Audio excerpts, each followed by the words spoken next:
오늘 말씀을 통해서 여러분들이 귀한 도전을 받으시고 하나님과 늘 함께 동행하시길 우리 주님의 이름으로 축복합니다.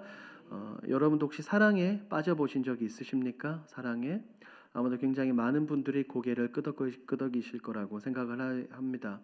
사랑에 빠지면 우리가 어떻게 될까요? 사랑에 빠지면 연인들을 보면 알 수가 있죠. 오전부터 만남을 시작해서 언제까지 만남을 가집니까? 저녁에 헤어지기 전까지 데이트를 합니다.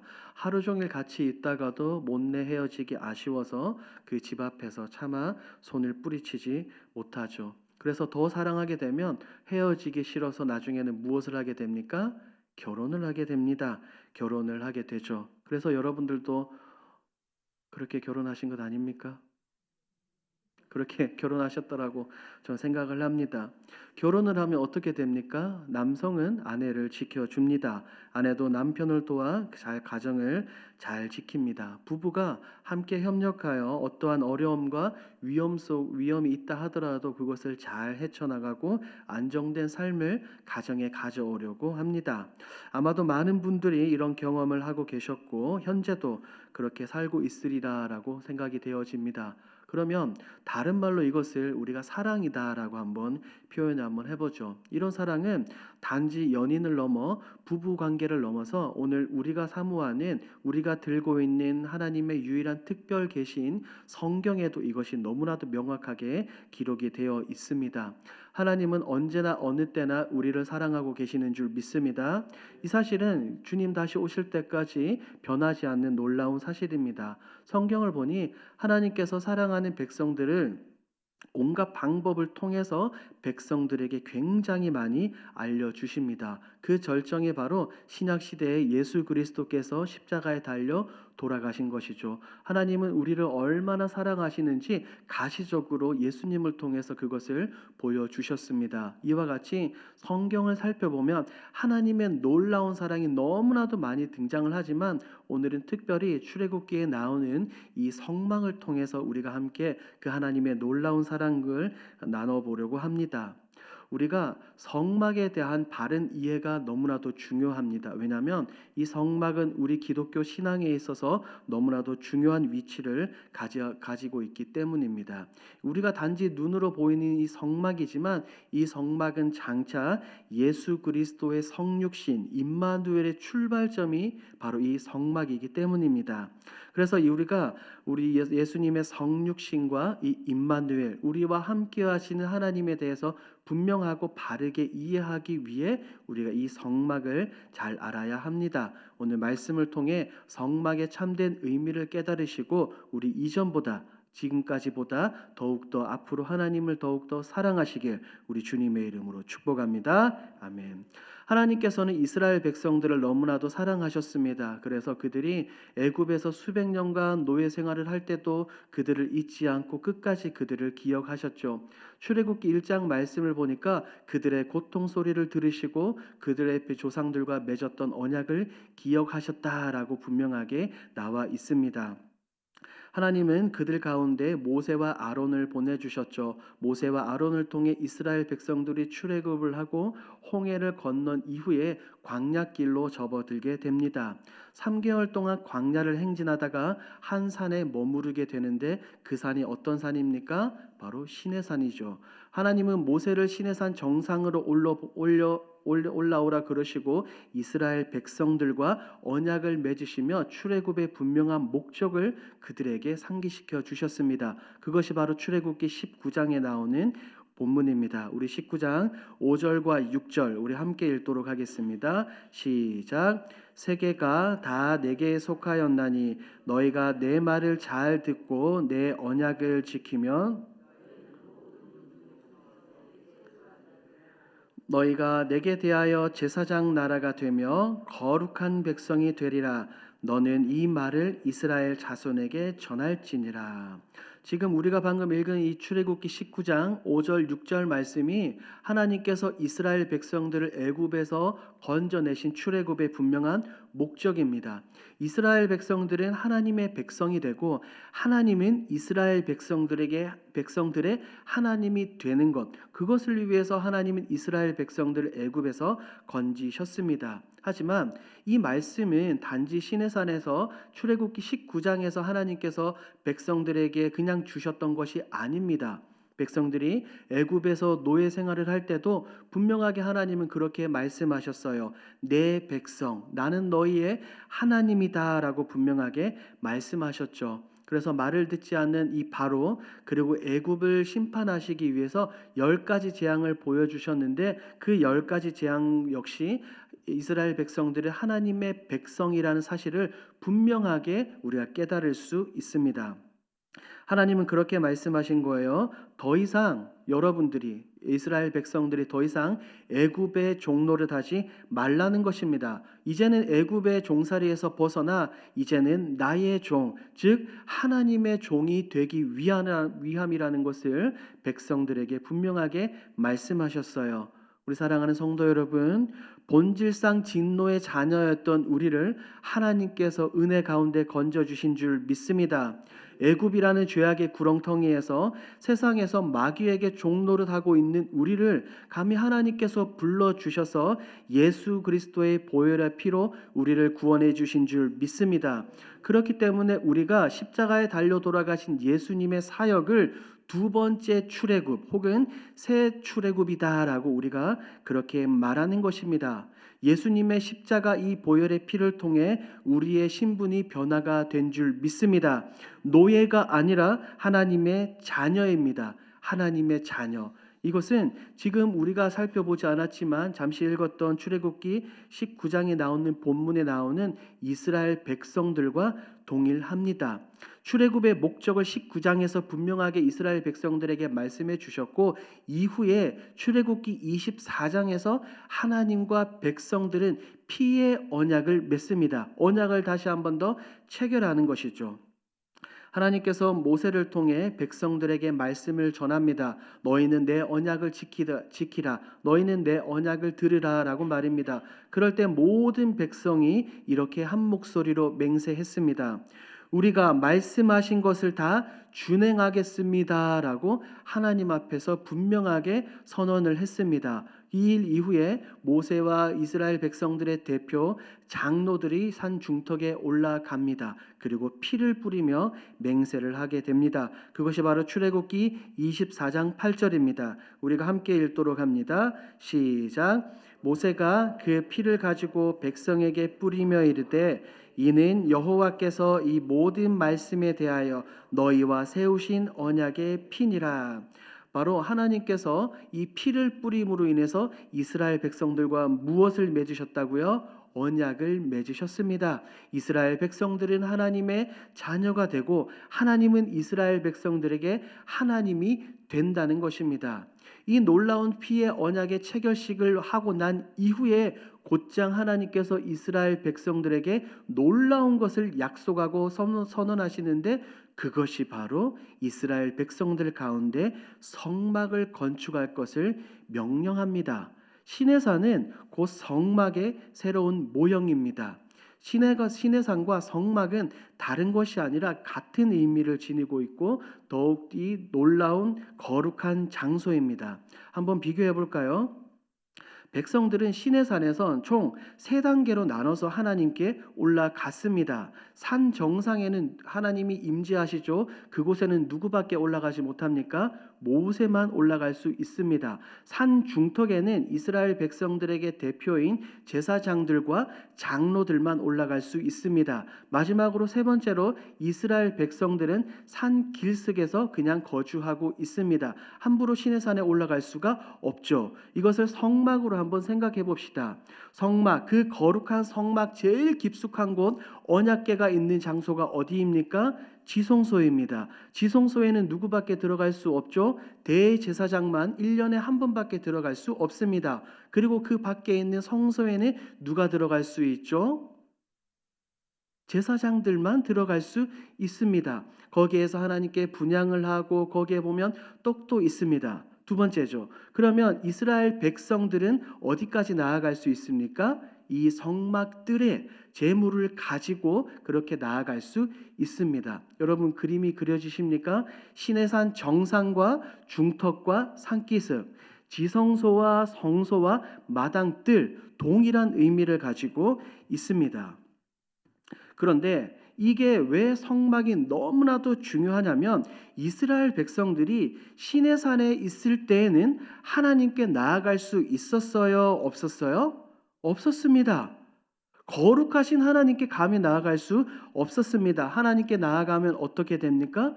죽습니다. 그래서 하나님께서 모세를 통해 이스라엘 백성들에게 경고하셨습니다. 너희는 절대로 이 경계를 넘어오지 말라라고 말입니다. 하지만 시내산에서는 백성들의 출입을 금하셨던 하나님이시지만 이제는 언약을 체결하고 백성들의 대표와 피의 언약을 체결식을 하고 난 이후에 그들에게 무엇을 주셨다고요?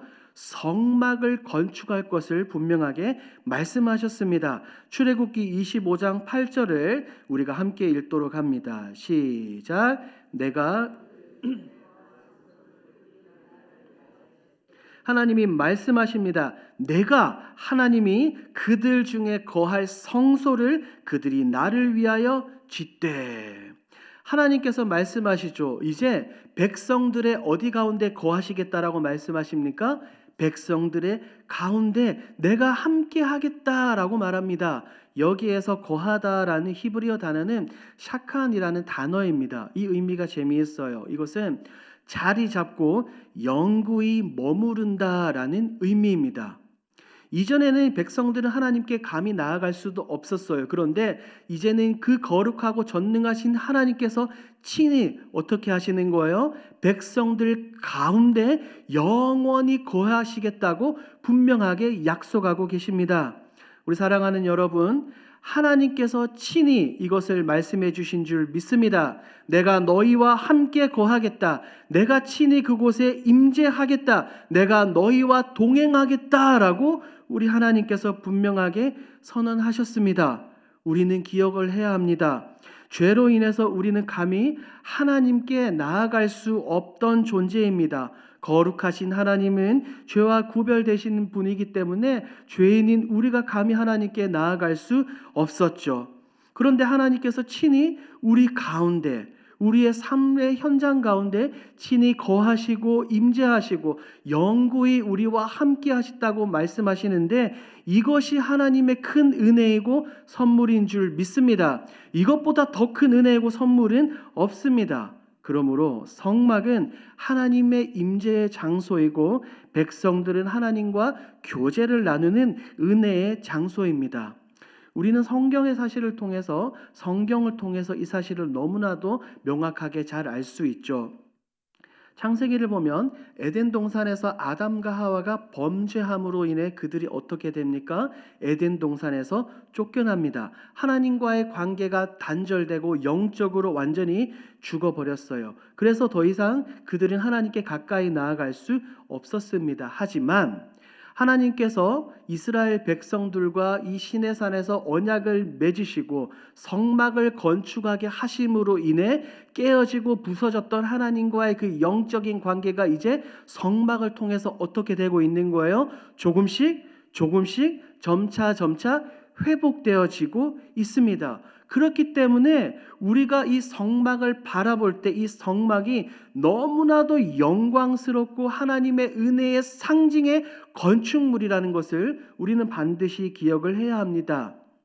우리는 알고 있죠. 성막은 굉장히 작디작은 어떻게 보면 텐트이지만 이것은 성령의 감동으로 건축이 되었습니다. 그리고 모세가 하나님의 말씀을 백성들에게 전했을 때 백성들은 어떻게 했습니까? 모두 다 억지로 그 재물을 가지고 왔던 것이 아니라 감사와 기쁨, 자원하는 마음으로 너무나도 많이 가지고 왔습니다. 그래서 모세가 이제 그만 가져와도 된다라고 말할 정도로 백성들은 자발적으로 하나님께 이 모든 헌신을 드렸어요. 헌신과 희생과 봉사를 통해서 지어진 이 건물이 바로 성막입니다. 성막이 중요한 이유 무엇보다 하나님의 임재가 그곳에 있기 때문인 줄 믿습니다. 하나님이 주신 이 성막은 세상의 그 어떤 왕궁과 신전도 따라하고 흉내낼 수 없는 너무나도 중요한 두 가지의 장식물이 있었습니다. 무엇일까요? 그것은 바로 모든 이스라엘 백성들이 하나님이 함께하고 계신다는 가시적으로 볼 수 있는 구름 기둥과 불 기둥이었습니다. 이 구름 기둥으로 하나님은 이 불 기둥으로 친히 그들 가운데 거하고 계신다는 사실을 분명하게 이스라엘 백성들 가운데 보여주셨어요. 이스라엘 백성들이 광야 생활을 할 때는 그것이 성막이었지만 약속의 땅 가나안 땅에 들어가서는 다윗과 솔로몬을 통해서 무엇이 건축되어집니까? 성전이 건축되어집니다. 말씀을 보니까 솔로몬이 성전을 다 건축하고 성전 봉헌식 때 성전 위에 무엇으로 하나님의 영광이 가득했습니까? 구름이 가득하면서 하나님이 그곳에 친히 임재해 주셨습니다. 하나님의 임재가 충만하다는 상징이 바로 이 구름이었습니다. 우리 사랑하는 여러분, 하나님은 이렇게 하나님의 사랑과 하나님의 임재를 보여주시며 내가 너희와 함께 하겠다. 거룩한 내가 너희와 동행하며 너희의 앞길을 인도해 주겠다라고 분명하게 말씀하고 보여주시는 것이 성막인 줄 믿습니다. 얼마나 감사합니까? 얼마나. 하나님은 분명히 말씀하시죠. 내가 그들 중에 거할 것이다. 이것은 이스라엘 백성들에게만 적용할 수 있는 것이 아니라 오늘 이 시대를 살아가는 우리들에게도 동일하게 적용할 수 있습니다. 우리 교회에 한번 적용을 해봅시다. 하나님께서 우리 교회에 거하시는 줄 믿습니다. 하나님께서 우리 모든 성도들의 가정에 거하시는 줄 믿습니다. 그러니 얼마나 감사합니까? 얼마나 기쁘고 얼마나 행복하고 얼마나 감사합니까? 그리고 추후 이 시간이 지나 성막은 신약에서 예수 그리스도의 성육신을 상징합니다. 하나님께서 우리와 함께 하신다. 이것을 우리가 무엇라고 표현을 합니까? 하나님께서 우리와 함께 하신다. 뭐라고 말하죠? 임마누엘이다라고 말합니다. 임마누엘의 하나님, 구약에서는 성막으로 나타나시고 성전으로 나타나셨지만 이제는 말씀이신 그 우리 주님께서 어떻게 육신의 몸을 입고 친히 이 땅에 오셔서 이스라엘 백성들과 우리와 함께 거하셨습니다. 그렇기 때문에 마태복음 1장에서 분명히 임마누엘이다라고 말하고 있는 것입니다. 앞서 서론에서 제가 그렇게 말씀을 드렸죠. 사랑에 빠진 연인들은 헤어지기 싫어서 무엇을 하고 함께 산다고 말씀드렸습니까? 결혼입니다. 이처럼 날마다 함께하며 그 사랑을 나누고 날마다 확인하며 사랑에 빠지고 싶어 합니다. 하나님의 그 놀라운 사랑, 우리를 향한 하나님의 그 놀라운 사랑이 첫 번째로는 성막으로 나타났고 이어서는 예수 그리스도의 십자가 사랑과 희생, 헌신으로 나타난 줄 믿습니다. 이것은 이미 예수님이 탄생하시기 전 수백 년 전에 이사야 7장에서 이사야 선지자가 이미 예언을 했었습니다. 마태복음 1장에서도 분명히 이것을 말하고 있고 이 요한복음 1장에서도 요한은 분명하게 예수님의 성육신이 무엇을 의미하는지 우리에게 말하고 있습니다. 요한복음 1장 14절 우리가 함께 읽도록 합니다. 시작. 말씀이 육신이 되어 영광을 보니 아버지의 독생자의 영광이요 은혜와 진리가 충만하더라. 지금 1장 14절에서 말합니다. 말씀이 육신이 되어 우리 가운데 뭐 하심에? 거하심에. 우리가 아까 살펴본 것처럼 하나님은 백성들에게 25장에서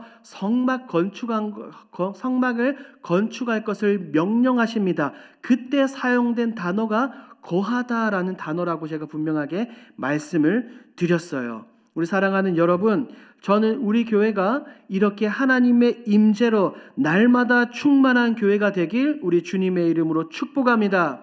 우리가 외형만, 겉만 번지르르한 이 헤롯 성전과 같은 교회가 아니라 작지만 강하고 무엇보다 하나님의 사랑과 하나님의 은혜, 하나님의 임재로 충만한 우리 교회가 되길 축복합니다. 예전에는 모세만 시내산 정상에 나아갈 수 있었습니다. 대제사장만 1년에 한 번 지성소 하나님께 나아갈 수 있었습니다. 그런데 이제는 어떻습니까? 이제는 아니지 않습니까? 언제나 어느 때나 누구든지 예수 그리스도의 보혈의 피를 의지하여 하나님께 나아갈 수 있게 되었습니다. 하나님께서는 우리 가운데 거하시고 우리가 해야 될 것은 무엇입니까? 예수 그리스도의 보혈의 피를 의지해 날마다 하나님께 더 나아가야 될 줄 믿습니다. 하나님이 우리를 향한 그 사랑이 짝사랑이 되어서는 안 된다는 거예요. 우리도 하나님처럼 그 사랑을 표현해야 됩니다. 그러므로 사랑하는 여러분, 그 사랑을 우리가 무엇으로 표현할 수 있겠습니까? 우리가 예배의 자리를 더욱더 사모하십시오. 기도의 자리를 더욱더 사모하십시오. 하나님을 찬양하는 은혜 받는 이 자리를 더욱더 사모하시길 주님의 이름으로 축복합니다.